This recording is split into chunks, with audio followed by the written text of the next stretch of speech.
So now I'm going to have you start where we start with every guest. Mm. I'd love to hear the story of your first civic action. My first civic action, it kind of catches me by surprise thinking about it. I will answer it in two ways.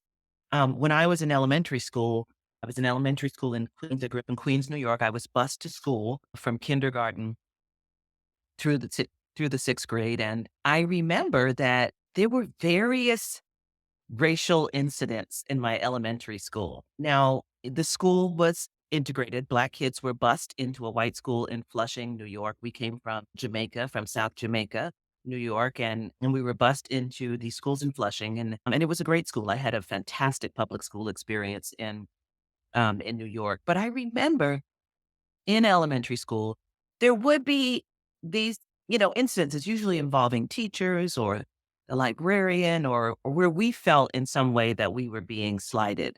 And I remember at one point we had a principal named Miss Small. And I remember going with a group of other Black students to see Miss Small to talk about um, our belief that a particular teacher or administrator was what we call prejudiced. And so I just remember that being very young, we were not at all intimidated or scared.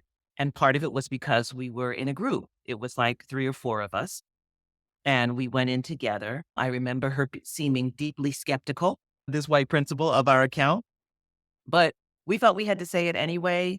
And I just remembered the feeling of having that conversation, of going to her office, and important lessons from that. One, that we felt we should do it.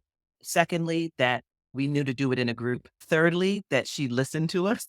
And fourthly, that I recall not feeling particularly satisfied with the outcome, but that didn't change the feeling of having gone into the office. And I frankly don't remember the underlying incident or whether it was credible or not. It was just how we felt, and we wanted to share it with her. So that's kind of, when you really press me, I think kind of the earliest, moment of activism. But I would also say, when I was 18, I took on the job of being a census taker. And so this would have been the 1980 census. And so I love, later on, I've seen this wonderful photograph of Shirley Chisholm with her, you know, satchel on, her census satchel. She too was a census taker. But being a census enumerator was important now that I think about it, and years later. At the time, it was, my summer job before I went to college, and I was trying to make some money. But it did something important. You would go from house to house, and we had teams, and you were in your own neighborhood, but, in the broader element of your neighborhood. And I learned a lot about my neighborhood from being a census taker because, you knocked on doors and you learned who was in the home. You learned where different people lived.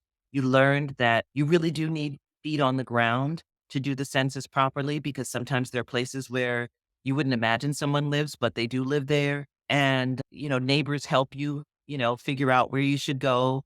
And I've never forgotten that experience of finding all of these streets and alleys that I didn't know about, and, walking up to people and having them open their door, which I think they very much did because we looked like them. We were, from the same larger neighborhood, and there was a sense of, they didn't know us, but there was a sense that we were not, dangerous or threatening in some way.